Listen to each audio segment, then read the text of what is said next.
Bakal calon presiden yang diusung oleh Koalisi Perubahan untuk Persatuan atau KPP Anies Baswedan menargetkan menang di 3 wilayah pada Pilpres 2024 mendatang, yakni di Jawa Tengah, Jawa Timur, dan Daerah Istimewa Yogyakarta. Hal ini disampaikan Anies saat menghadiri milad ke-21 Partai Keadilan Sejahtera atau PKS di Yogyakarta pada Kamis 18 Mei 2023.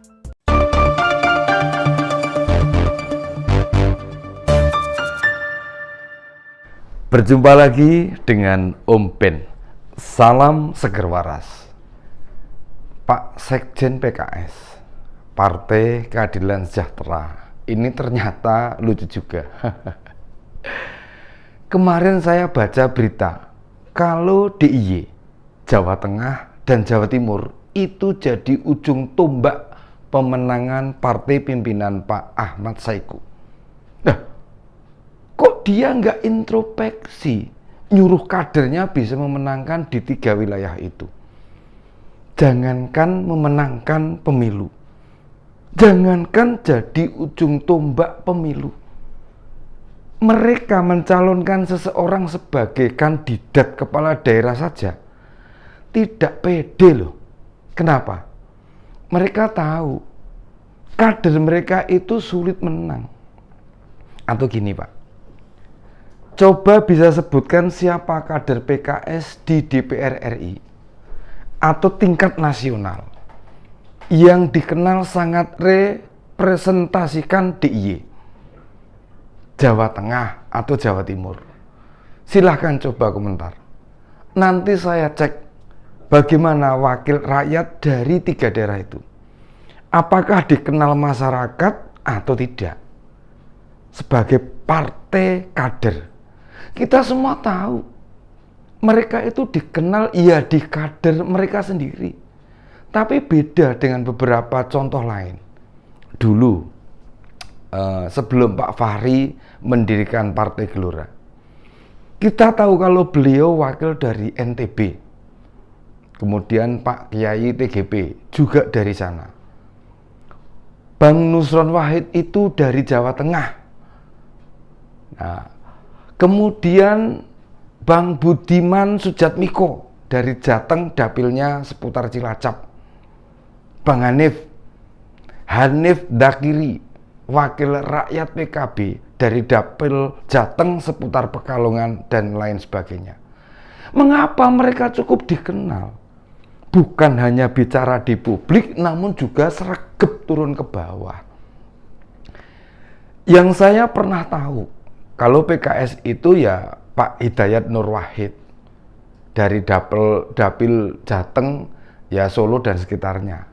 Cuma tadi saya sempat baca-baca, ternyata tahun 2019 Pak Hidayat itu tidak maju dari sana. Nama-nama tadi sebagai gambaran, kita saja tidak tahu nama-nama elit PKS mewakili daerah mana, bagaimana mau menang.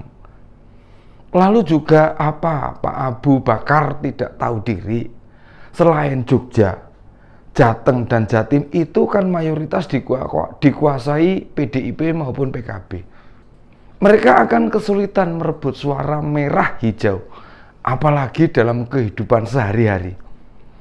PKB yang mayoritas Nahdliyin, tradisi keagamaannya sering jadi bulan-bulanan dalam berbagai kajian kelompok yang kebanyakan afiliasinya ke PKS.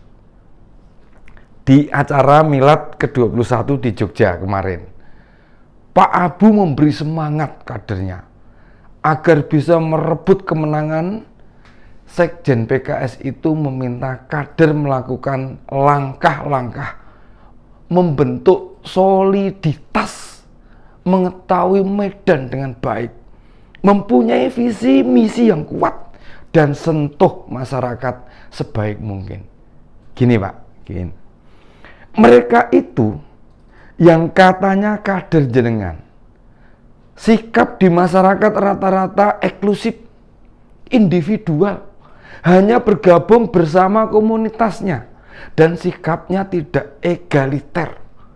Bagaimana bisa egaliter? beda amalan, agama saja disalah-salahkan. Akhirnya ya dijauhi warga. Selain itu, tidak sedikit yang sok merasa benar sendiri. Lalu amalan yang tidak seperti dia jalankan oleh kader PKS ini dianggap sebagai sebuah dosa. Jelas itu beban berat. Hancurkan ego-ego pribadi yang ada di dalam diri kader-kader PKS supaya tidak jadi barrier alias penghambat upaya terjun dan meraih simpati publik, Pak. Lalu kalau punya program itu mbok yang realistis, tidak seperti 2019 yang lalu. Ada beberapa program aneh menurut saya nih, yakni menghapus pajak motor dan meniadakan perpanjangan surat izin mengemudi. Itu kan jadi bahan kampanye nasional yang seakan-akan masyarakat bakal menyambutnya dengan baik. Coba saya ingin tahu, penggagasnya di DPP PKS itu siapa? Ide yang kelihatannya bakal meringankan beban masyarakat, tapi publik kita malah lebih jago dibandingkan pemikir gagasan itu di PKS. Misalnya gini, perpanjangan SIM dihapus. Itu berbahaya sekali.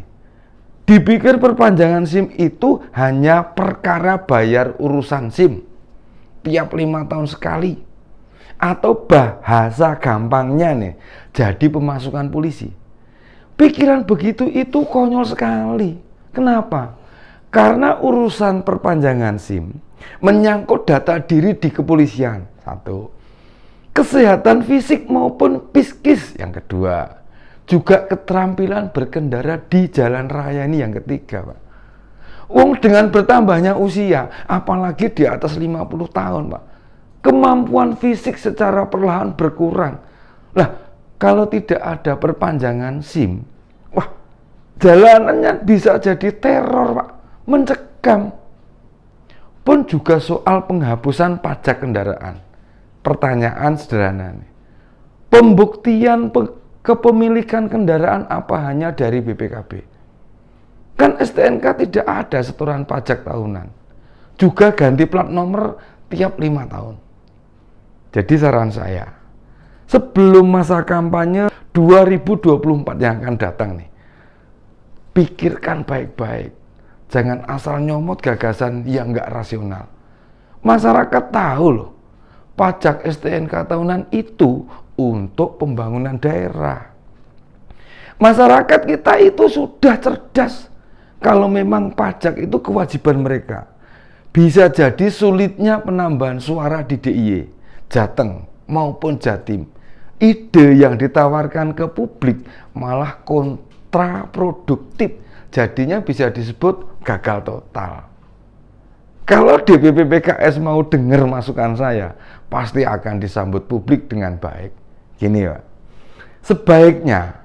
Sebaiknya PKS mengkampanyekan bagaimana cinta NKRI, mencintai tradisi budaya daerah, lalu ajarkan masyarakat menghormati bendera.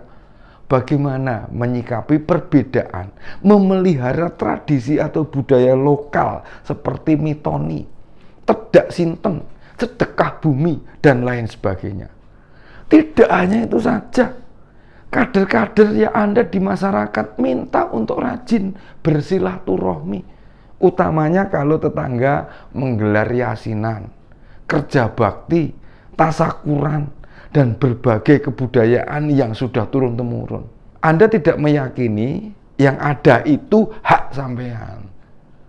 Anda cukup datang dan menghormati yang mengundang. Kan Tuhan pasti tahu Anda mempercayai itu atau tidak. Enggak perlu nuduh yang enggak-enggak, apalagi menyebut musyrik. Hal-hal begitu yang membuat PKS sulit diterima. Lalu bila kader PKS yang kebetulan ditokohkan atau disebut ustadz atau pendakwah, kalau ceramah ya tidak perlu menghukumi tradisi yang ada di wilayah. Kalau tidak setuju, cukup yakinkan Anda dan keluarga saja. Tidak perlu menilai apalagi menceramai masyarakat, kecuali jelas-jelas melanggar hukum. Atau dalam Islam tidak ada perbedaan pandangan ulama. Kalau tidak ada perubahan, justru simpati masyarakat berkurang. Ya, berdampak pada perolehan suara. Berlakulah seperti masyarakat pada umumnya. Jangan pernah merasa benar sendiri, apalagi paling suci. Cukup sudah dengan apa yang sudah dilakukan sebelumnya. Karena perbedaan itu rahmat. Itu sunatullah, bukan untuk dipertentangkan. Demikian opini Om Ben. Selamat sore.